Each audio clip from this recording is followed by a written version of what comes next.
From there, you went to the Thelonious Monk Institute. Yep, I went to the then Thelonious Monk Institute, now the Herbie Hancock Institute, Okay. and I actually wasn't planning on going to grad school at first. Mm-hmm. Like my plan. Good.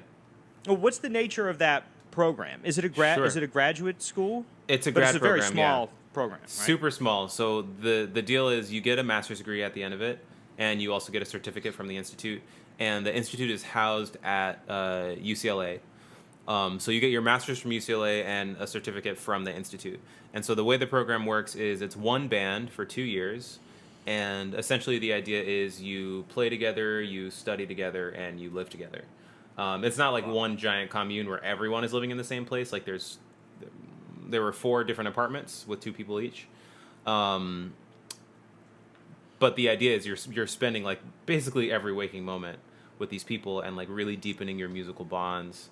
And then every so often you have an artist in residence who comes for a week and they work with you. And like, we had people like Herbie Hancock and Wayne Shorter and Gretchen Parlato, Luciana Souza. The list goes on and on.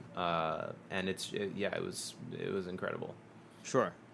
So let me ask you this, and I think it's going to be hard to distill this. That sounds amazing. That sounds fascinating. It truly And was. in many respects, that sounds like the way that you're supposed to learn music. Like we do this in sort of an academic way, but Sure. really the way that Herbie Hancock learned how to play is doing a million nights a year with Miles Davis or Yeah. playing with whoever, and all these people spent a lot of time together playing.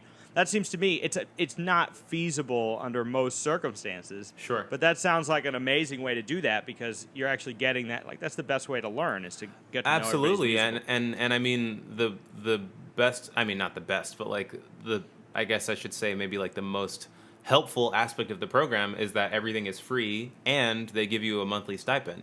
So like they really don't want you to have to worry about like the struggle of like gigs or like making money for yourself to live. They really want you to focus on the music and to follow the music and to follow your own instincts.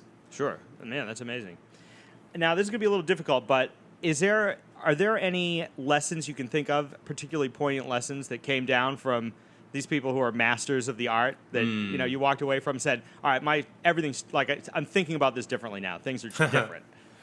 Sure. Yeah, let me think for a second. Yeah, so most notably, the ones that first come to mind. So Hal Crook came to work with us pretty early on in the program.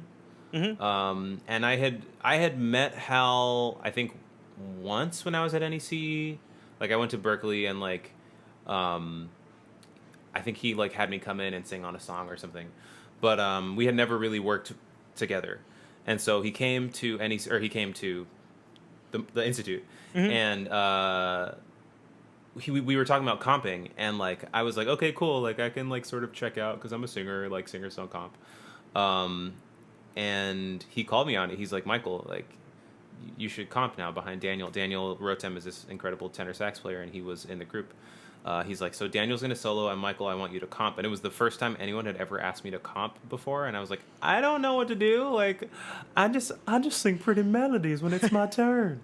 and so I was like, all right, cool. Like, let's go. And I think for me as a singer, it was so interesting because I'm so used to, and it's not that I specifically look for this or want this, but when you're singing, it's usually like about you know what I mean? Like it's kind of like you're singing the melody or you're taking a solo or whatever, unless you're singing like non-lyric things as one of the horn parts. If you're singing, it's usually about what you're doing at that moment. Sure. And so this was the first time that someone was like, sing, but you're gonna be a background thing. And so I really had to think differently because at first my instinct, because you're still improvising, but my instinct in improvisation mode, it's like, okay, now solo.